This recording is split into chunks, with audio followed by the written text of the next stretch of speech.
వాక్యములకు వెళదాం. ప్రభువు రక్షకుడైన యేసుక్రీస్తు నామములో మీ అందరికీ వందనాలు తెలియజేస్తున్నాను. ఆమేన్. హల్లెలూయా. మీ అందరు కళ్ళు నన్ను మాత్రమే చూస్తూ ఉండాలి. ఏమిటండి? మీ అందరు కళ్ళు నిన్నే చూడాలి. నువ్వు చెప్పేది చూస్తే నాకేమో విచిత్రంగా ఉంది. మీ అందరు కళ్ళు నన్నే చూడాలి. హల్లెలూయా. నా రెండు కళ్ళుతో మిమ్మల్ని అందరినీ చూస్తున్నాను. కానీ మన అందరి మీద దేవుని అగ్ని నేత్రం మీ మీద నా మీద ఉన్నది. హల్లెలూయా. అది మర్చిపోకండి. ఇది బల్లారవ దినము. భయభక్తితో కూర్చొని దేవుని వాక్యం వినండి. నేరుగా వాక్యములకు వెళదాం. 30 యేషయ ప్రవక్త గ్రంథంలో 30 అధ్యాయం రాని చాప్టర్ 30 30ನೇ ಅಧ್ಯಾಯಕ್ಕೆ ಬನ್ನಿ.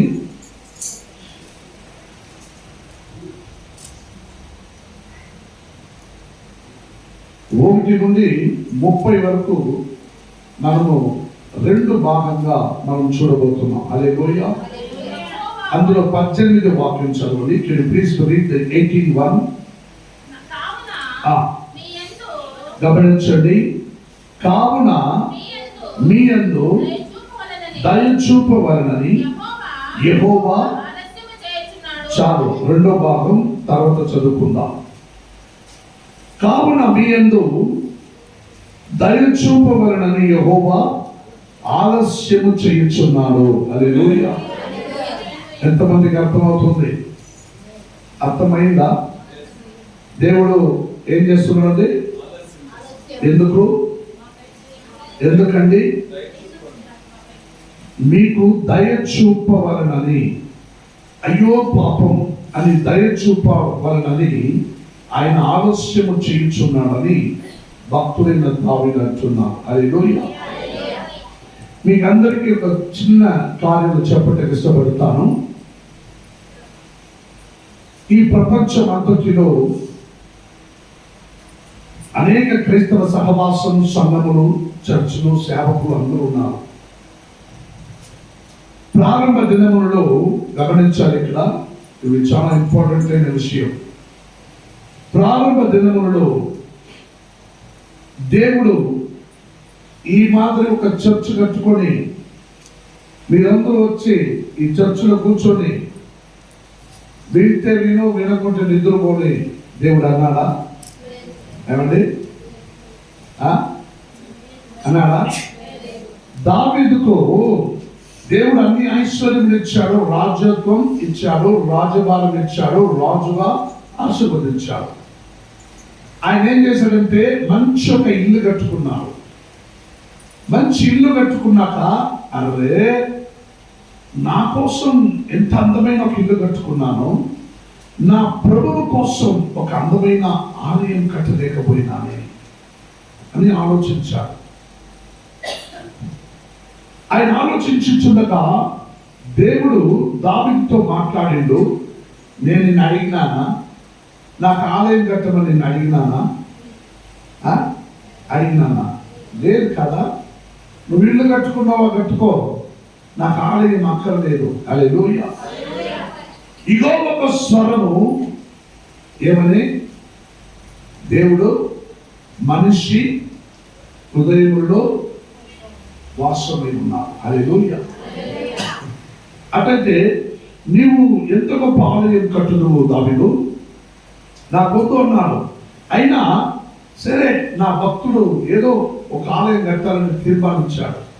ఇంకా వాణిలే కట్టని అని దేవుడు ఏం చేశాడు? అనుమతి ఇచ్చాడు. కానీ అన్ని ఏర్పరచమని దావీదుకు అనుమతించాడు. ఏమండి? ఏంటి? బంగారము, ఇనుము, ఇత్తర, చెప్పండి, మాను, గుడ్డు, మంచి మంచి టీవుడ్డు, తేకు మాను అన్ని సహాయం చేసిండు. కొన్ని వేరే వేరే ప్రాంతంలో ఉన్న రాజులన్నీ ఏం చేశారు? కొన్ని మానులు, కొన్ని ఇనుములు, కొన్ని ఇత్తర, ఎండి, బంగారం అన్ని పంపించారండి. అన్ని పంపించినాక ఏం చేశాడండి దావీదు? ఆలయం కట్టాలన్నప్పుడు, దావీదు నీ చేతిలో నాకు ఆలయం వద్దు, నీ కొడుకు చేతిలో నేను కట్టించుకుంటానన్నాడు. అవునా? నీ కొడుకు చేతిలో కొంచెం ఈరోజు మిమ్మల్ని చాలా గట్టిగా మీతో మాట్లాడుతున్నాను, చాలా జాగ్రత్తగా వినాలి. దేవుడు ఆలయము నీ కొడుకు చేతిలో కట్టించుకుంటానన్నాడు. ఎందుకంటే నీ చేతిలో రక్తపరాధములు ఉన్నాయని. హల్లెలూయా. నీ చేతిలో రక్తపరాధములు ఉన్నాయి, అందుకని నువ్వు వద్దన్నాడు. కానీ ఆ రక్తపరాధమును చేయమని ఎవరన్నారు? ఆయనే అన్నాడండి. దావీదు వాళ్ళు వదిలిపెట్టొద్దు, నాశనం చేయన్నాడు. ఆయన కట్టబెత్తుకునే వాళ్ళందరూ సమానం చేసి నాశనం చేశాడు. ఇప్పుడేమంటున్నాడు? నీ చేతిలో రక్తపరాధం ఉందే బాబు అన్నాడు. హల్లెలూయా. ఆలోచించుకోండి, దేవుడు నీతో ఎలాగైనా మాట్లాడవచ్చు, అందుకని భయభక్తితో మీరు వినాలి. దావీదును సెలవించిన ప్రకారం ఆ ప్రకారం అన్నగా దావీదు వదులుకున్నాడు. తన కుమారుడైన సొలొమోను ఏం చేశాడండి? ఒక మందిరం కట్టాడు. హల్లెలూయా. దావీదుకు ఇచ్చిన ఆశీర్వాదము సొలొమోనుతో దేవుడు అన్నాడు. సొలొమోను ఆ అధికారం పొందినాక ఏమని అన్నాడు? అయ్యా ప్రభు, ఇంత గొప్ప భాగ్యం నాకు ఇచ్చావే, నువ్వు పని చేయి, నాకు ఇంకొక కొన్ని కోరికలు ఉన్నాయి, మొరబెట్టాలనుకున్నాను, ప్రార్థన చేయాలనుకున్నాను. ఓహో, ఇంకా ఏదో అడగాలనుకున్నాడు. అడగరా అంటే, అయ్యా ఈ రాజ్య పరిపాలన చేయుటకు నాకు ఒక దైవ జ్ఞానము కావాలని అడిగినాడు. హల్లెలూయా. దేవుడు అన్నాడు, నేనేదో ఇంకా బంగారం అడుగుతానని చూస్తే ఈ రాజ్య పరిపాలన చేయుటకు జ్ఞానం అడుగుతున్నాడే అని చెప్పి, నీకన్నా ముందు ఒక జ్ఞాని లేదు, నీకు తర్వాత ఒక జ్ఞాని లేదు. అయినా మీ అబ్బ ఏ మార్గంలో నడుచుకున్నాడో ఆ మార్గంలో నువ్వు నడుచుకోవాలి. మీ అబ్బ నడుచుకున్న మార్గము తప్పి నువ్వు వేరే మార్గంలో నడుచుకున్నావంటే నీకేమీ ఉండదు. హల్లెలూయా. దావీదు మార్గంలో నడుచుకోలేక పోయాడు కొడుకు సొలొమోను. హల్లెలూయా. ఏమండి, అర్థమవుతుందా నేనేం చెప్తున్నాను? ఏం చేశాడు సొలొమోను? ఎక్కడ తప్పిపోయినాడు? శుద్ధుడికి రమ్మంటే తాగుడు పోయిందా? ఏమండి ఎక్కడికి పోయినాడు? మీరు చెప్పాలి. ఎక్కడికి పోయిండు? ఏం చేశాడు? అది ఎంతమంది చెప్పండి? వారి ఎర్ర జీవితం 700 భార్యలు, 300 ఉపపత్ని, 700కి 300 అసిస్టెంట్ భార్య, ఒట్టు 1000 భార్యలు వారికి. ఏమండి, అటైతే నువ్వు కట్టిన ఆలయంలో నా దేవుడు కూర్చొని ఉంటాడా? అప్పుడు ఏం చేశాడు? బాబిలోను సంస్థానంలో ఉన్న వాళ్ళని నెబుకద్నెజరుకు దేవుడు అప్పగించాడు. వాళ్ళందరూ వచ్చి ఏం చేశారండి? సొలొమోను వారి సంస్థానమును నాశనం చేశారు, ఆ ఆలయమును పడదోశారు. ఏమంటే అర్థమవుతుందా? ఆలయమును పడదోశారు. దేవుడే చెప్పిండు సరే కట్టరాని, మళ్ళీ దేవుడే వారి చేతులు అప్పగించి ఆలయం చర్చిని పడదోసిండు. ఇవన్నీ నేను ఎందుకు చెప్తున్నాను ఆలోచించుకోవాలి, ఒకరోజు మీకు అర్థమవుతుంది. ఆయనే పడదోసిండు. తర్వాత ఆయనని ఎందుకు సొలొమోను ఎందుకు ఈ తప్పు చేశాడంటే, 1000 భార్యలు పుచ్చుకున్నందు మాత్రమే దేవుడు ఆలయం పడదోశాడా? ఏమండి, మీరు చరిత్ర తెలుసుకోవాలండి. ఏం చేశాడు? ఎలా చేశాడు? ఏమండి గమనించండి. ఇప్పుడు 1000 భార్యలో ఒక 2 భార్య ఖర్చునది. ఏమండి, ఒక 2 భార్య మల్నాకినది, ఒక 2 భార్య అనుకున్నది, ఒక 2 భార్య ఇంకా వేరే ఊరు. గమనించండి. ఇప్పుడు కొందరు భార్యలు ఏం చేస్తారు? మేము రంజాన్ చేయాలి, మొహరం చేయాలని వస్తారు, ముస్లిమ్స్ అంటారు.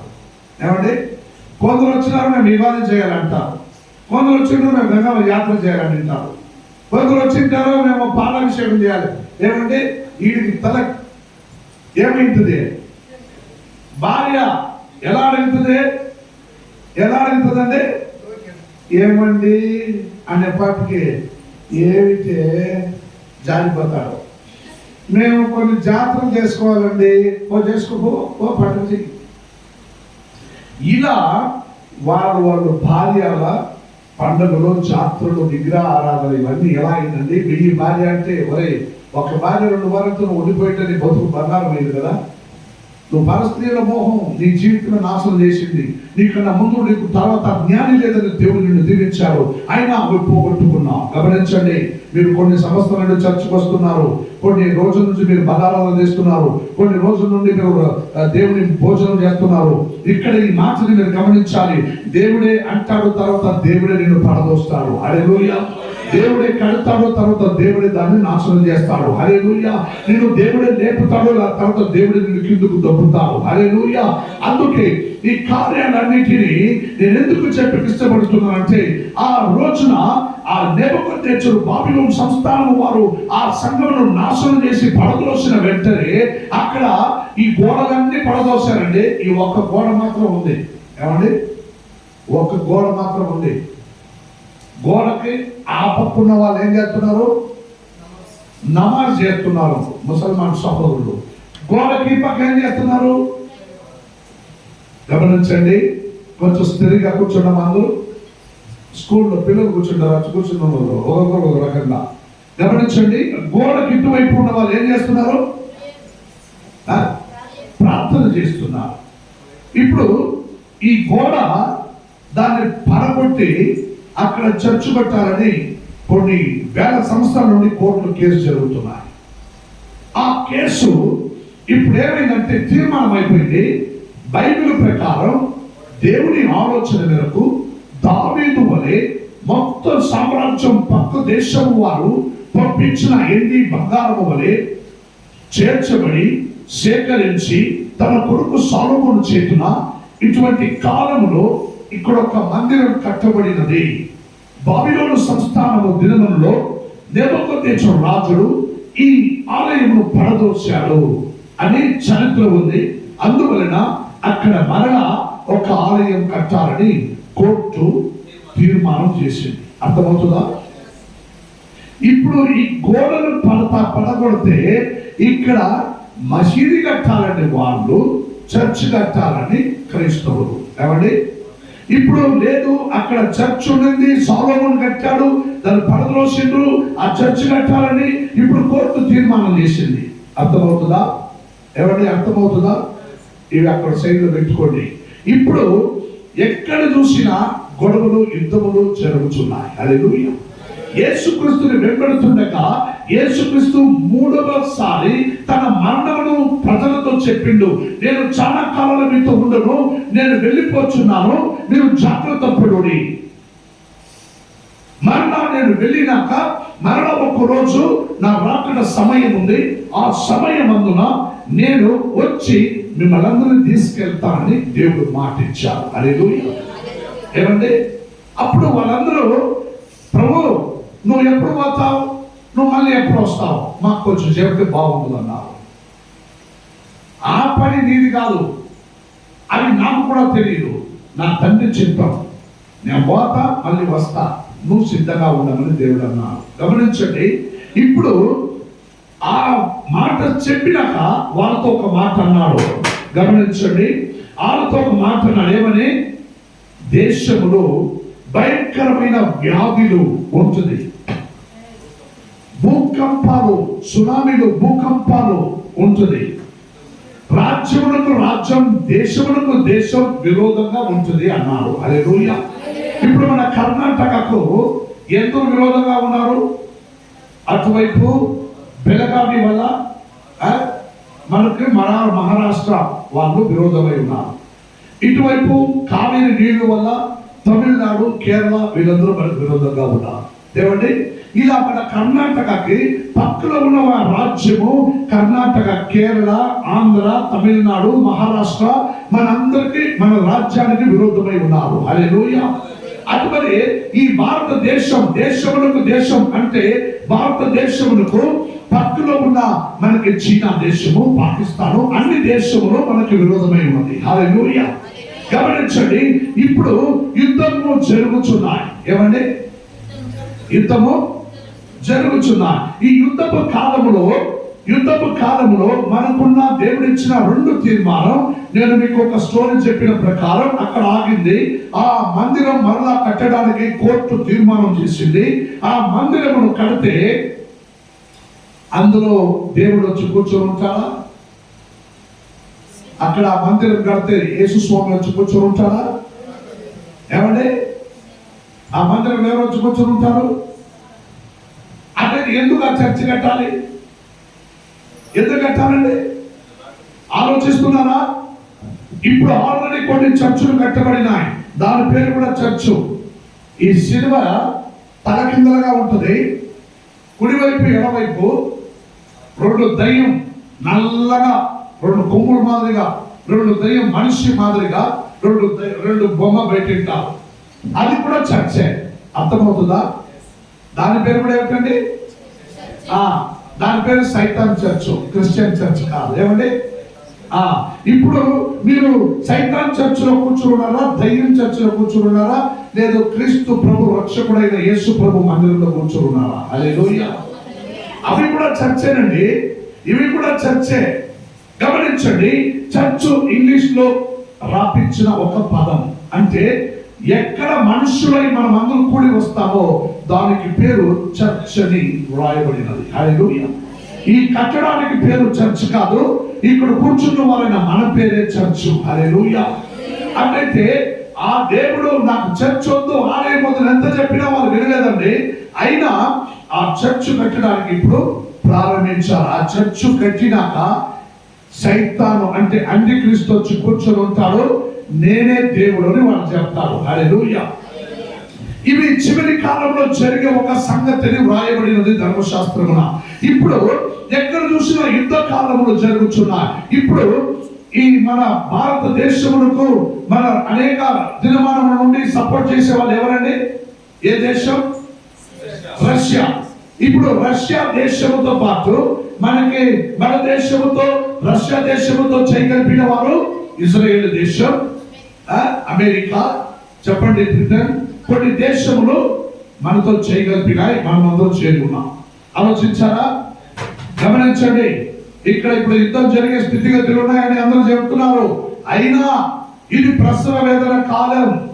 ఇంకా బిడ్డ పుట్టలేదు, ఇప్పుడు నొప్పి స్టార్ట్ అయ్యింది, ఇంకా బిడ్డ పుట్ల, అంతకన్నా మునుపు జాగ్రత్త పడమని దేవుడు అంటున్నాడు. అక్కడ ఆ సమస్య ఎదురైనప్పుడు, ఆ వేదన శోధన మనలో ప్రవేశించినప్పుడు మనం జాగ్రత్త పడాలని నిన్ను నన్ను జాగ్రత్త పడమంటున్నాడు దేవుడు. గమనించాలి, చాలా అందంగా బయట ఎండ కాల్చున్న నీటిలో నువ్వు బాగా చర్చ్ బాగుందని లోపల కూర్చున్నావేమో, ఇది నిరంతరం కాదు, ఇవి ఒక రోజు పడదు వేయబడదు. కానీ నీవు చర్చ్గా మారాలి. హల్లెలూయా. నీవే సంఘముగా మారాలి. హల్లెలూయా. ఈ కార్యాలు యుద్ధంలో జరుగుతున్నవన్నీ మీరు గమనిస్తే అక్కడ వేరే దేశంలో ఇక్కడ అన్ని ఎక్కడ చూసినా గొడవలు జరుగుతున్నాయి.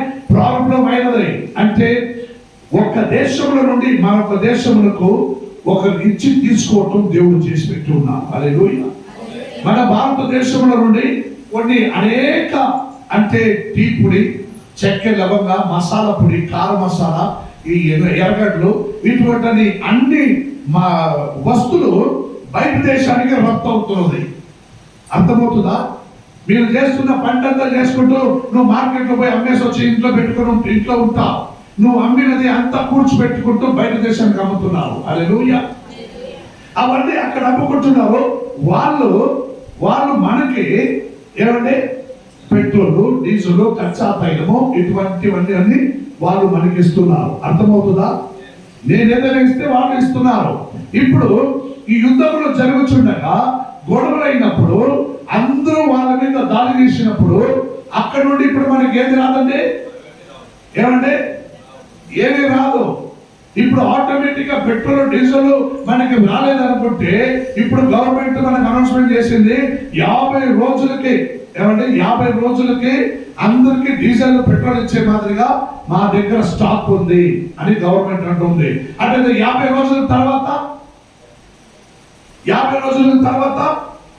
నీకు పెట్రోల్, డీజిల్ దొరకలేదంటే నీ సరుకు సాగన అన్ని రేట్ ఎక్కిపోద్దండి. లారీలన్నీ ఆగిపోతాయి, లారీలు డీజిల్ లేకుండా బండిలు గడవదు, అన్ని ఆగిపోతాయి. అప్పుడు దేశంలో ఏమవుతుందండి? కరువు కాలాలు ఆటోమేటిక్ గా వస్తుందండి. నువ్వు పంట ఉంది, భూమి ఉంది, నీరు ఉంది, బోర్ ఉంది, కరెంట్ ఉంది, నేను చేసుకుంటానని అనుకున్నావేమో, ఆటోమేటిక్ గా అన్నీ రేట్ ఎక్కిపోతాయి. అప్పుడు నువ్వు తినే అన్నము ఆహారము నీకు చేతికి ఈజీగా దొరకదు. హల్లెలూయా. ఇప్పుడు మీరు ఆలోచించండి, మునుభాగంలో ఒక్కొక్క రేషన్ అంగడిలో ఉన్న రేషన్ గమనించండి, ఒక్కొక్క ఊరికి ఒక్కొక్క వారం తినొచ్చు. అర్థమవుతుందా? ఒక్కొక్క అంగడిలో ఉన్న రేషన్ ఒక్కొక్క గ్రామం ఒక వారానికి తినొచ్చు. తర్వాత ఏమండి, రేషన్ రాకపోతే తర్వాత ఏం చేయాలి? కొన్ని రోజులకి ఇవన్నీ మేనేజ్ చేయొచ్చు, కానీ యుద్ధము వీళ్ళు చేస్తారని హెచ్చరిస్తున్నారు, కానీ నిరంతరంగా వీళ్ళు చేయలేరు. ఈ గొడవలు వాళ్ళు వీళ్ళు చేసుకుంటూ అక్కడ యుద్ధములు పెద్దగా చేయాలంటే ఎక్స్పెక్టేషన్, వేద పండితులు చెప్పిన ప్రకారం there will be expectation to third world war, మూడవ యుద్ధమును ఎదురు చూస్తున్నారు. ఆ మూడవ యుద్ధము ప్రారంభించినప్పుడు గర్భవేదన ప్రారంభం. హల్లెలూయా. ఇప్పుడు ఈ మూడవ యుద్ధము జరగడానికి సూచనలు మాత్రమే ఇస్తా ఉన్నాయి, సూచనలు మాత్రమే. కానీ ఈ గోడ పడద్రోసి సొలొమోను కట్టిన ఆలయంలో మరలా కట్టారంటే గొడవలు అధికంగా ప్రారంభం అవుతాయి. అప్పుడు ఖచ్చితంగా మూడవ యుద్ధము జరుగుతాయి. హల్లెలూయా. ఇవన్నీ ఎందుకు నేను చెబుతున్నానంటే, ఇవన్నీ కార్యాలు మీ జీవితంలో కాల్చి ఆలోచించడానికి సహాయం చేయాలి. కాలి ఒట్టి దేవుని వాక్యం చెప్పినాక నువ్వు వింటున్నావు, తర్వాత మర్చిపోతున్నావు. ఇక్కడ నువ్వు వాక్యం సెలవించిన ప్రకారం 30వ అధ్యాయంలో మీ యందు దయచేయవలనని ఆలస్యము చేయుచున్నాను అని దేవుడు అంటున్నాడంటే, దేవుడు ఆలస్యం చేయుచున్నాడు. నువ్వు నా దగ్గరకు వస్తే, నువ్వు నన్ను నమ్ముకుంటే, నువ్వు నా మందిరంలో చేరుకుంటే, నువ్వు నన్ను విశ్వాసిస్తే నేను నీకు అన్ని దయ చూపించడానికి సిద్ధంగా ఉన్నానని. హల్లెలూయా. అందుకే యెషయా 30 కొంచెం అంటే ముందుకు పోండి, 13వ వాక్యం చదవండి. ఇప్పుడు 18 నుండి 13వ వాక్యం చదవండి. మీకు ఎత్తైన గోడ నుండి జోకిపడబోతున్న గోడ అంటువలే ఆగును. గోడ హఠాత్తుగా, ఈ దోషము మీకు ఎత్తైన గోడ నుండి జోకిపడబోతున్న గోడ అండవలే అగును. అది ఒక క్షణములోనే హఠాత్తుగా, అది ఒక క్షణములోనే హఠాత్తుగా. గమనించండి, ఇప్పుడు నేను మీతో చెప్పినాను కదా, ఇప్పుడు నేను మీతో మాట్లాడినాను. అక్కడ ఆలయం కట్టబడిన ఒక్క గోడ మాత్రం నిలుచుంది. అటువైపు నమాజ్ చేస్తున్నారు, ఇటువైపు ప్రార్థన చేస్తున్నారని. హల్లెలూయా. ఆమె పడదులోచి చర్చ్ కట్టాలని ఆలోచించినప్పుడు అక్కడ ఒక పెద్ద ప్రమాదం, యుద్ధములు జరగడానికి సూచన అధికమవుతుంది. హల్లెలూయా. కానీ ఇక్కడ క్రైస్తవ సహవాసంలో ఎక్కడో బాబిలోను సంస్థానంలో సొలొమోను కట్టిన ఆలయం నిలిచి ఉన్న గోడలాగా ఈ రోజు నీ దోషము ఎలా నిలిచిందంట? ఎలా నిలిచిందండి? అటువంటి గోడలాగా నీ దోషము నీకు ఎదురుగా నిలిచి ఉందని వాక్యంలో రాయబడి ఉన్నాయి. హల్లెలూయా. నీ ఎదురుగా నీ దోషము, నీ పాపము ఎలా ఉందండి? నీకు ఎదురుగా పెద్ద గోడగా నిలబడి ఉన్నది. అందుకే 8వ వాక్యం చదవండి. 8వ వాక్యం చదవండి. రాబోవు దినములలో చిరకాలము వరకు నిత్యము సాక్షాత్తుగా ఉండునట్లు పలక మీద ఇది రాసి గ్రంథములో. ఆమేన్. గమనించండి, ఇవన్నీ కార్యాలని ఇప్పుడు నేను మీతో పలకరించి చెప్పినవన్నిటి నేను నేర్చుకున్న ఈ ధర్మశాస్త్రంలో నుండి. అందుకే ఈ కార్యాలన్నిటినీ రాబోవు దినములలో ప్రజలకు తెలియచేయాలని, రాబోవు దినములలో చిరకాలము వరకు నిత్యము సాక్షాత్తుగా ఉండునట్లు ఈ గ్రంథమును వాళ్ళకి రాసి పెట్టమని దేవుడు ఆ రోజు తీర్మానం చేశాడండి. ఈ రోజు నిన్న కాదండి, ఈ రోజు నిన్న కాదు. ఈ కార్యాలన్నీ నీకు తెలియచేయాలని దేవుడు ఆ రోజు తీర్మానం చేశాడు. అందుకే ఇప్పుడు 1వ అధ్యాయంలో 5వ వాక్యం చదవండి. 30వ అధ్యాయంలో గమనించండి, యెహోవా వాక్కు ఇదే, లోబడని పిల్లలకు శ్రమ, పాపములకు పాపము కూర్చుతున్నట్లుగా వారు నన్ను అడగక ఆలోచన చేయుదురు, నా ఆత్మ నియమింపని సందేశించుకొందురు. ఆమేన్. గమనించండి, ఇక్కడ 30వ అధ్యాయంలో మొదటి వాక్యం మీరు చదివితే ఇక్కడ ఏమంటుందండి? యెహోవా వాక్కు ఇదే, యెహోవా వాక్కు ఇదే, లోబడని పిల్లలకు లోబడని పిల్లలకు శ్రమ. గమనించండి, తెలుగులో ఎంత అందంగా చెప్తున్నాయి, లోబడని పిల్లలకు శ్రమ. ఆమేన్. కన్నడలో చదువుతారు ఎవరైనా? కన్నడలో చదవండి. ಯೆಹೋವ ఆ, ಹೀಗೆ ನುಡಿಯುತ್ತಾನೆ, యెహోవా హీగే ನುಡಿಯುತ್ತಾನೆ. ದ್ರೋಹಿಗಳಾದ ಮಕ್ಕಳ ಗತಿಯನ್ನು, ఏమండి? ದ್ರೋಹಿಗಳಾದ ఆ, ಮಕ್ಕಳ ಗತಿಯನ್ನು, ದ್ರೋಹಿಗಳಾದ ಮಕ್ಕಳ ಗತಿಯನ್ನು, ನನ್ನ ಬ್ರಾಕೆಟ್ ಮಾಡಿದಾರ? ನನ್ನ ಪೂರ್ತಿ ಓದಿಮ್ಮ. ದ್ರೋಹಿಗಳಾದ ನನ್ನ ಮಕ್ಕಳ ಗತಿಯನ್ನು ద్రోహిಗಳಾದ ನನ್ನ మక్కల గతిಯನ್ನು ಏನು ಹೇಳಲಿ? తెలుగులో ఏమంటున్నారండి? నా పిల్లల శ్రమ. ఎంత అందంగా ఉంది. ఆ? ఇప్పుడు చదివిన కన్నడ మాటలు తెలుగులో ట్రాన్స్లేషన్ చేయండి. లోబడని ఆ. పిల్లలకు శ్రమ. ఆహా, అది కాదండి. ఇప్పుడు కన్నడలో చదివినారే అవి తెలుగులో ట్రాన్స్లేషన్ చేయండి. నాకు ద్రోహం చేసిన నా కొడుకులారా. అర్థమవుతుందా? నా బిడ్డలారా, నా బిడ్డలారా ఈ గతి ఏమి చెప్పలేదు. లేదమ్మా. బిడ్డలారా అంటే కూడా ప్రేమగా ఉంది మాట. నాకు ద్రోహం చేసిన నా కొడుకులారా అంటే కొంచెం గట్టిగా తిట్టినట్టు కొట్టినట్టు ఉంటుంది మాట. తెలుగులో నా పిల్లలకి శ్రమ. ఎంత అందంగా మాట్లాడుతున్నారు చూడండి. హల్లెలూయా. పైకి వాక్యం చదవండి. రెండో వాక్యం. వారు నా నోటి మాట విచారణ చేయక. గమనించండి, దేవుడు అంటున్నాడు, నాకు దోషములు చేసిన నా ప్రజలు వారికి శ్రమయే కానీ నా నోటి మాటను నా నోటి మాట ఆ. విచారణ చేయక. నా నోటి మాటను విచారణ చేయక మరో బలము చేత ఆ. తమను తాము బలపరుచుకొనుటకు ఆ. ఐగుప్తు నీడను ఆ. చెరమజొచ్చుటకు ఆ. ఐగుప్తునకు ప్రయాణము చేయుదురు. ఆ. మరో వలన కలుగు బలము ఫరోను వలన కలుగు బలము నీకు అవమానకరమగును. నీకు అవమానకరమగును. ఆ. ఐగుప్తు నేను ఐగుప్తులోను శరణుజొచ్చుట వలన ఆ. సిగ్గు కలుగును. ఆమేన్. యాకోబు వారి అధిపతులు యాకోబు వారి అధిపతులు సోయనులో సోయనులు కడుమను కనబడినప్పుడు వారి రాయబారులు ఆనేసులు ఆనేనులు ఆ. ప్రవేశించినప్పుడు వారందరూ తనకు అక్కడకు రాక ఏ సహాయమునకైనాను ఏ ప్రయోజనమునకైనాను పనికి రాక సిగ్గును నిందయు కలుగు చేయు ఆ జనుల విషయమై సిగ్గుపడుదురు. హల్లెలూయా. గమనించండి, ఈ నాడిలో అనేక సంఘంలో ఉన్నవారు, క్రైస్తవ సహవాసంలో ఉన్నవారు, అనేక విశ్వాసులు ఏం చేస్తున్నారంటే మరలా ఫరోను నీళ్లను ఆశించడానికి ప్రయాసపడుతున్నారు. మరలా ఐగుప్తు దేశములకు వెళ్ళిపోదామని ఆలోచిస్తున్నారు. హల్లెలూయా. ఒక్కసారి ఫరోను చేతుల నుండి దేవుడు నిన్ను బయటికి రప్పించాడు. ఆ ఐగుప్తు దేశంలో ఉన్న నువ్వు శ్రమ పడుతున్న శ్రమల నుండి దేవుడు ఆ దేశంలో నుండి బయటికి రప్పించాడు. ఆ రప్పించినప్పుడు ఒక పెద్ద ఫ్లైట్ పెట్టి నిన్ను అలా హాయిగా తీసుకొచ్చాడా? ట్రైన్ పెట్టి నిన్ను మోసుకొని వచ్చాడా? బస్సు మీద తీసుకుని వచ్చాడా? వంటలు గుర్రముల మీద తీసుకుని వచ్చాడా? ఏమంటే శ్రమలతోడు నీ కాల్బలముతో నేను నడుచుకుంటూ వెళ్ళేలాగా సముద్రముడు రెండుగా మార్చించాడు. నిన్ను నడిపించుకుంటూ తీసుకొచ్చాడు. ఎంతో గొప్ప కార్యములు చేశాడని బైబిల్లో చాలా అందంగా వ్రాయబడినది. కానీ సహవాసంలో ఉన్నవారైన మీరు దేవుడు నీ ఎత్తుకు నిలుచుండి ఆలస్యం చేస్తున్నాడు.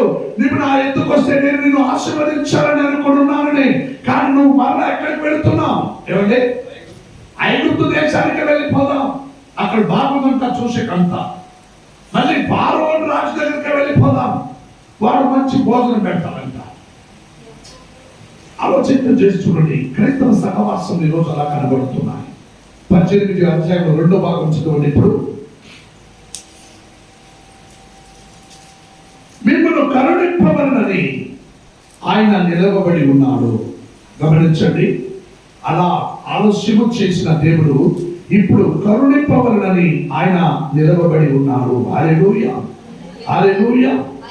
గమనించండి, 16వ వాక్యంలో మీరు చదివితే ఆయనను మీరు సమ్మతింపక అట్లు కాదు, మేము గుర్రములు ఎక్కి పారిపోదుమును అంటిరి. హల్లెలూయా. దేవుడు ఏం చెప్పినా వాళ్ళు ఏమనుకుంటున్నారు? ఆపత్తు విపత్తు వస్తే మా దగ్గర గుర్రములు ఉన్నాయి. ఏమన్నది? గుర్రం ఎక్కి మేము పారిపోతాం, మాకు తెలుసు. ఏమండి, మీరు ఏదైనా గుర్రం మీద ఎక్కి పారిపోదాం అనుకున్నారా?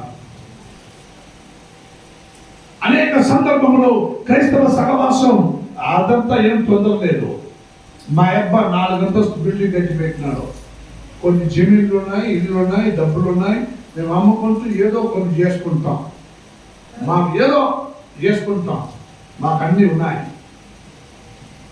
క్షణమాత్రంలో ఏమి లేకుండా పోతండి. అందుకే దేవుడు నువ్వు దేవుని ఎందుకు వస్తావని ఆలోచన చేస్తున్నావు. నువ్వు వస్తే ఆశీర్వదించడానికి. ఇక్కడ వాక్యం సెలవిస్తున్నాయి, మిమ్మల్ని కరుణింపవలనని ఆయన నిలబడి ఉన్నారు. హల్లెలూయా. యుద్ధములు జరుగుతున్నాయి, అందరూ చేరుకుంటున్నారు, యుద్ధములు చేయాలని అనుకుంటున్నారు. రష్యా దేశంలో ఉన్న పుటిన్ అంటున్నాడు, రే యుద్ధములు ఆపండి, లేకుంటే నేను కూడా వాళ్ళతో కై చేయగలుగుతానంటే పెద్ద యుద్ధం పడబోతుంది పుటిన్ అన్నాడు, స్టేట్మెంట్ ఇచ్చాడు. హల్లెలూయా. వారి మీద పడి యుద్ధములు చేయటం అందరూ సిద్ధమై ఉన్నారు. వాళ్ళ మనస్సు అపవాది చేతులు దొరికిపోతాయి. ఆ సంఘమును ఆలయమును కట్టినాక, ఆ పడదోయబడిన ఆ సొలొమోను కట్టిన ఆలయం పడదోయబడి అక్కడ ఒక మందిరం కట్టినాక అపవాది వచ్చి ఆ మందిరంలో కూర్చొని నేనే దేవుడు అంటాడు. హల్లెలూయా. అప్పుడు అందరూ మనసు వారి వైపు తిరుగుతుంది. హల్లెలూయా. అందరూ మనసు వారి వైపు తిరుగుతాయి. అప్పుడు ఏం చేస్తారంటే నేను చెప్పింది మీరు చేయండి రా అంటాడు. హల్లెలూయా. అప్పుడు వాడు చెప్పింది ట్రంప్ అయినా చేయాలి, మోదీ అయినా చేయాలి, పుటిన్ అయినా చేయాలి, వాడు ఎవడైనా చేయాల్సిందే. శూన్యం పెడితే ఏమైపోతుంది? ఒక నిమ్మకాయలు పెట్టి శూన్యం చేసిస్తే వాళ్ళు ఏమైపోతారు? వాళ్ళు ఏం చెప్తారో అట్టే అయిపోతారు. కూర్చోమంటే కూర్చుంటారు, లేయమంటే లేస్తారు, అట్లయిపోతారు. శూన్యం పెట్టినట్టు అయిపోతుంది దేశం మొత్తం. దేశంలో ఉన్న వారు పెద్ద పెద్ద నాయకులు అందరికి శూన్యం పెట్టినట్టు అయిపోతుంది. ఈ సంగతిని వినుకుంటున్న వారు ఎవరైనా సరే జాగ్రత్త పడలేకపోతే శూన్యం పెట్టినట్టయితే వచ్చేవాడు అపవాది చేతులు నువ్వు దొరికిపోతావు. వాడు వలె నువ్వు దేశంలో ఎవరిని తిరిగి చూడవు, నా దేశము నా ప్రజలను కూడా చూడవు. యుద్ధం మొదలైందంటే దేశం అంతిములకు కారణమవుతుంది. హల్లెలూయా. ఆ లోపలనే ఇది గర్భవేదన కాలం, ప్రసవ వేదన కాలం. నువ్వు జాగ్రత్త పడు. ఇంకా బిడ్డ పుట్టలేదు. హల్లెలూయా. ఇంకా బిడ్డ పుట్టలేదు, నువ్వు జాగ్రత్త పడు. అందుకే దేవుడు 30 అధ్యాయంలో 19 వాక్యం చదవండి.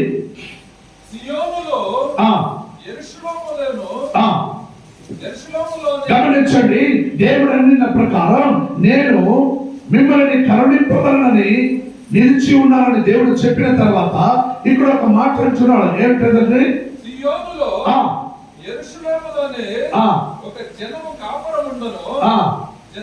జనమా నీవిక ఏమాత్రము విడువవు. గమనించండి, ఈ మాట నీకు నాకు మాత్రమే. హల్లెలూయా. జనమా నీవు ఏమాత్రము కన్నీళ్లు విడవవు. హల్లెలూయా. కానీ సంఘముకు రాక, బండారులను తీయక, మోసం చేస్తూ, నాశనం చేస్తూ, అన్యాయం చేస్తూ, లోకరీతిగా ఇగో దుష్టులు దుర్మార్గతనములు బ్రతుకుతూ అన్య మార్గములో యేసయ్యునికి విరుద్ధంగా, సంఘములకు విరుద్ధంగా, సేవకులకు విరుద్ధంగా ఈ రోజు నువ్వు ఎంతవరకు చేయించున్నావు వచ్చాయి. ఆ రోజు కన్నీళ్లు ఏమాత్రము కన్నీళ్లు లేక బ్రతుకే వంశమే నాది. హల్లెలూయా. కన్నీళ్ళ మునిగిపోయి ఏడ్చు వంశం వారి వైపు నీవైపోతావు. హల్లెలూయా. ఇవి శాపం కాదండి, దేవుని మాట శ్రద్ధగా చెబుతున్నవి. హల్లెలూయా. జనమా నీవిక ఏమాత్రమో కన్నీళ్లు విడవవు. ఆయన నీ మొర విని నిశ్చయముగా నిన్ను కరుణించెను. హల్లెలూయా. అందుకే దేవుడు ఏం చేశాడు? నిన్ను కరుణించాలని నీ ఎదురుగా నిలబడి ఉన్నాడు. నీ ఇంటి ఎదుగు నిలబడి ఉన్నాడు. నువ్వు పండుకొని ఉంటే నీ పక్కన నిలబడి ఉన్నాడు. నువ్వు కూర్చొని ఉంటే నీ పక్కన నిలబడి ఉన్నాడు. నీవు తెలియక ఇక్కడ ఎవరు లేరే అనుకుంటూ నీ ఇష్టానుసారం నన్ను చేసావంటే దేవుని కరుణ నీకు దొరకదు. హల్లెలూయా. 20 వాక్యం చదవండి. 20 నీకు ఇక మీదట నీ బోధకులు దాగి ఉండరు. నీవు కన్నులారా నీ బోధకులను చూచెదవు. మీరు కన్నులారా మీ బోధకులను చూచెదవు. మీరు కుడి తట్టైనను ఎడమ తట్టైనను తిరిగినను ఇదే మార్గము, అటు పోవకు, అది కాదు, ఈ దారిలో పో అని నిన్ను హెచ్చరించి చెప్పడానికి దేవుడు నీ పక్షంగా నిలబడి ఉన్నాడు. నువ్వు దారి తప్పిపోతున్నావా, మార్గం తప్పిపోతున్నావా, ఇగో తెలియకపోతున్నావా, నీకు ఒక శబ్దం వినబడుతుంది, ఆ మార్గంలో పోవకు, ఈ మార్గంలో పో అని దేవుడు నిన్ను ఒక మార్గంలో నడిపించడానికి ప్రయాసపడతాడు. హల్లెలూయా. 21వ వాక్యం, మీరు కుడి తట్టైనను ఎడమ తట్టైనను తిరిగినను ఇదే త్రోవ దీనిలో నడువుడి అని నీ వెనుక నుండి ఒక శబ్దము నీ చెవులకు వినబడను. చెక్కబడిన మీ వెండి ప్రతిమల కప్పును పాత పూసిన మీ బంగారు విగ్రహములు బట్టలను మీరు అపవిత్రపరుతురు, ఏవలను వాటిని పారవేయుదురు. ఆమేన్. గమనించండి, ఇప్పుడు దాకా మీ పారంపర్యములు అనేక మీ కాల సంవత్సరాలు తాత ముత్తాత కాలం చేసుకుని వచ్చిన పద్ధతిలో ఇవన్నింటినీ పారివేసి వేయుదురు. ఆటోమేటిక్ గా వేస్తారు. ఎప్పుడు తర్వాత వేసిన ఏం లాభం లేదు, ఇప్పుడే పారివేయి. Just leave it to the now. ఇప్పుడే ఈ యుద్ధములు, ఈ సమస్యలు జరుగుతున్నప్పుడే నువ్వు జాగ్రత్త పడు. ఇది గర్భవేదన కాలం, నువ్వు ఇప్పుడే జాగ్రత్త పడు. లేకుంటే చివరిగా యేషయా 30 29 వాక్యం చదవండి.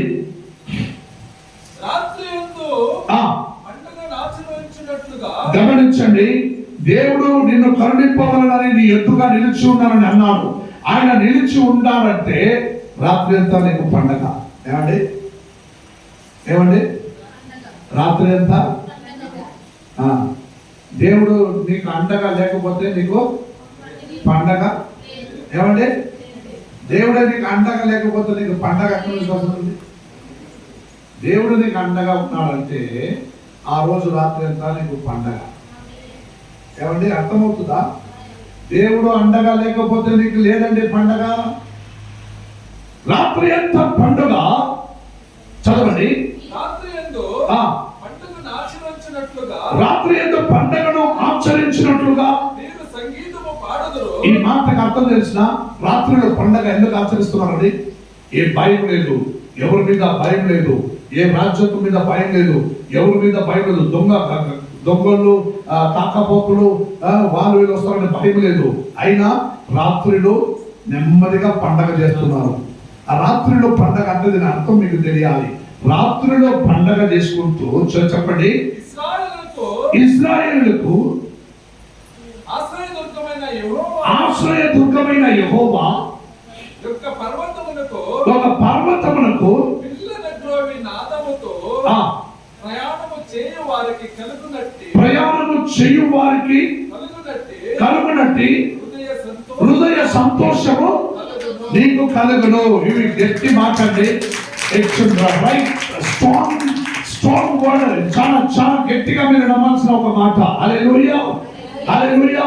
రాత్రి అంతా పండగ చేసుకో, పర్వతములకు నీవు ప్రయాణములు చేయు వారికి ఇది హృదయ సంతోషము కలుగునట్లుగా ఒక గొప్ప సంగతి. హల్లెలూయా. ఏమండి వాళ్ళు యుద్ధం చేస్తా ఉంటే నువ్వు నేను రాత్రుల్లో పండగ చేయవారు. హల్లెలూయా. వాళ్ళు భయపడే మూడులో మీకు తెలుసా, 1949లో ఒక పెద్ద గొడవలు జరిగినాయి. ఆ 49 గొడవలు జరిగినాక అప్పుడప్పుడు వారు భయపడతా ఉండిండ్రు. నాకు నా చిన్న ప్రాయంలో 50 సంవత్సరాలకు ముందు నేను 5 సంవత్సరాల బిడ్డలైనప్పుడు రాత్రిలో పోలీసులు అనౌన్స్మెంట్ చేసేవారు, అందరూ దీపములు ఆర్పేయండి, లైట్లన్నీ ఆర్పేయండి, ఎవరు దీపం వెలిగిస్తారండి. మీకు గుర్తుందా? బెంగళూరు అంతా అనౌన్స్మెంట్ చేసిండ్రు. ఎందుకంటే పై నుండి వాళ్ళు బాంబులు కొడేస్తారు, లైట్లు ఆఫ్ చేయండి. హల్లెలూయా. బాంబు పడుతుందేమో, లైట్ ఆఫ్ అయింది. అప్పుడు చెప్పేవారండి. అప్పుడు మా అమ్మ మమ్మల్ని అంటే కోళ్ళు రెక్కల కింద దాచుకున్నట్లు మమ్మల్ని అందరూ దాచుకుంటూ మూలలో మా అమ్మ కూర్చొని ఉంటుంది. లైట్ల దీపం అంతా ఆఫ్ చేసి పెట్టింటారు. ఉండేదేమో చీకట్లో తినే పడుకొని నిద్రపడి అంటే పై నుంచి చూస్తారు, ఎక్కడెక్కడ ఎలుగు వెలుగుతా ఉందో అక్కడ బాంబులు పడేస్తారని. ఏమండి అలా చెప్తా ఉండినప్పుడు నాకు తెలిసినందుకు 50 సంవత్సరాల ముందు. ఇప్పుడు మరలా ఆ స్థితికి, అటువంటి స్థితిలో రాబోతున్నది మనకి. హల్లెలూయా. అందులో నేను తప్పించుకోవాలంటే మనకున్న ఒకే ఒక మార్గం క్రీస్తుని మార్గం. హల్లెలూయా. దీన్ని వ్యర్థం చేయకండి. అందరూ కన్నీళ్లతోనూ దుఃఖములతోనూ ఉండేవారై ఉంటారు, కానీ నువ్వు నేను మాత్రమే ఏ మాత్రము కన్నీళ్లు లేక సంతోషంగా రాత్రి అంతా ఏమండి రాత్రి అంతా ఏం చేయవాలను ఏమండి చెప్పండి ఏమో పండగ అయ్యో ఎంత ఆశీర్వాదకరమైన వచనం చెప్పినా అమ్మా ఎంత ఆశీర్వాదకరమైన వచనం చెప్పినా రాత్రి అంతా పండగ అంటే ఊరుకుంటుందండి. రాత్రి అంతా పండగ, ఆ రోజు రాత్రి పండగ చేస్తూ దేవుని రాజ్యం చేరింటారు. కానీ వాళ్ళు ఏడుస్తూ ఉంటారండి, వాళ్ళు దుఃఖపడుతుంటారండి, వాళ్ళు భయపడుతుంటారు. లోపల ఏదో కూర్చొని ఉన్నాం, మీద పడితే ఏమవుతుంది? ఇవన్నీ మన మీద పడద్ది. ఆలోచించుకోండి, పెద్ద పెద్ద బిల్డింగ్లో పెద్ద పెద్ద అన్నీ కూలిపోతాయి. వాళ్ళు చేసిన ఆ యుద్ధ సమయం అందున దేశం అలాగే ఉంటుందని అనుకోకండి. దేశం అలా నాశనానికి పెట్టబడినదే దేశం. మరలా దేవుడు నశింప చేయబోతున్నాడని చాలా చక్కగా ధర్మశాస్త్రం చెబుతున్నాయి. ఇప్పుడు ఆ కాలం దగ్గరలో ఉన్నాయి. ప్రతి మతములో వారు చెప్పబడది ఇది కలియుగ కాలం అంటారు. హల్లెలూయా. ఇవేమంటారు? కలికాలము, కలియుగ కాలము అంతా చెబుతా ఉంటారు. ఇది కలికాలము, కలియుగ కాలము కాదు, నా దేవుడు పెట్టిన నిర్ణయ కాలం. నా దేవుడు నిర్ణయించి పెట్టిన నిర్ణయ కాలం. ఆ నిర్ణయ కాలంలో రాత్రి అంతా నువ్వు పండుగ చేసుకో అంటున్నాను. హల్లెలూయా. నువ్వు రాత్రి అంతా పండుగ చేసుకో. నీకు ఆ రోజున ఏమాత్రం కన్నీళ్ళు ఉండదు. నువ్వు రాత్రి అంతా పండుగ చేస్తూ ఉంటావు. నేను వాళ్ళకి ఆ రోజు పెద్ద పెద్ద ఆపత్తులు విపత్తులను తెచ్చిపెట్టి ఉంటానని దేవుడు అంటున్నాడు. ఇప్పుడు నువ్వు ఏడ్చుచున్నావు, అప్పుడు నువ్వు నవ్వుతావు. హల్లెలూయా. అందుకే ప్రియమైన దేవుని 30వ వాక్యం, ఒకే ఒక వాక్యం చివరిగా చదవండి. 30వ వాక్యం. యెహోవా తన ప్రభావము గల స్వరమును వినిపించును, ప్రచండమైన కోపముతోను దహించు అగ్ని జ్వాలతోను తన బాహుబలము వాలుట తన జనులకు చూపించును. ఇవన్నీ జరుగు కార్యమేనండి. హల్లెలూయా. ఏమండి? ప్రచండమైన కోపం నా సాధారణ కోపం కాదండి, నా దేవునిదే. ఎటువంటి కోపం? అందరూ చెప్పండి. ఎప్పుడైనా చెప్పింటారా?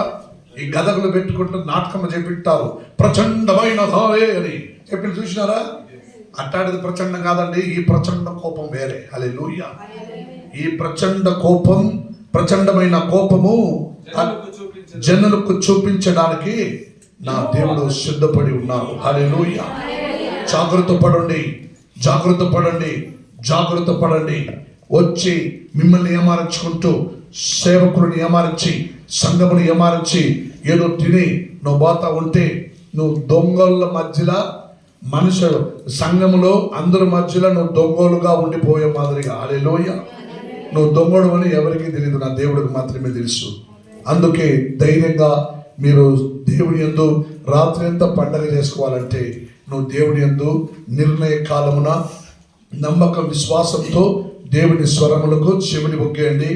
లేదంటే దేవుడు ఆలస్యంగానే ఉండిపోతాడు, దేవుడిని యందు కరుణించకుండా పోతాడు. హల్లెలూయా. అర్థమైందా? అర్థమైంది అనే వాళ్ళు ఒకసారి చేయొద్దని చూద్దాం. అర్థం కాలేదా? మళ్ళీ స్టార్ట్ చేసేనా? వద్దు పాపం. హల్లెలూయా. దేవుడు మిమ్మల్ని దీవించుగాక. కళ్ళు మూసుకొని ప్రార్థన చేద్దాం. మహాపరిశుద్ధుడు, ప్రేమగల తండ్రి, నీకు స్తోత్రము నాయన. నీ కృపా సత్యము సంపూర్ణమై మా పక్షంగా నిలబడి ప్రభు రాత్రి అంతా పండగ చేసుకోవటకు మాకు ప్రభు ఏమాత్రము కన్నీళ్లు లేక నేను నిన్ను పోషించదును అని చెప్పిన ప్రకారం ప్రభు ఈ జనములకు, ఈ ప్రపంచములకు నీ ప్రచండమైన కోపము ద్వారా, నీ అగ్ని జ్వాలలతోనూ, ఈ ప్రభు అగ్ని నేత్రములతోనూ ఈ ప్రభు దేశవ్యాప్తి ప్రభు తన ప్రజలకు నీవు నీ కోపమును చూపించేవాడవై ఉన్నావు కాబట్టి నీకు స్తోత్రము నాయన. ఇగో నిన్ను నమ్మిన వారికి, నీ ప్రజలకు నీవు దయ చూపించే దేవుడు. నీ మాట శ్రద్ధగా మమ్మల్ని మేము అప్పగించుకుంటూ పూర్ణ ప్రాణాత్మ శరీరముతో అప్పగించి ప్రభు రక్షకుడైన యేసు ప్రశస్త నామములో మేము రాత్రి అంతా పండగ చేసేలాగా మాకు కృపను అనుగ్రహించి నీ పరిపాలన నామములో మమ్మల్ని ప్రభువా కరుణింపవలనని యేసు ప్రశస్త నామమున అడిగి ప్రార్థించుకుంటున్నాము నా పరమ తండ్రి. ఆమేన్. హల్లెలూయా, హల్లెలూయా, హల్లెలూయా.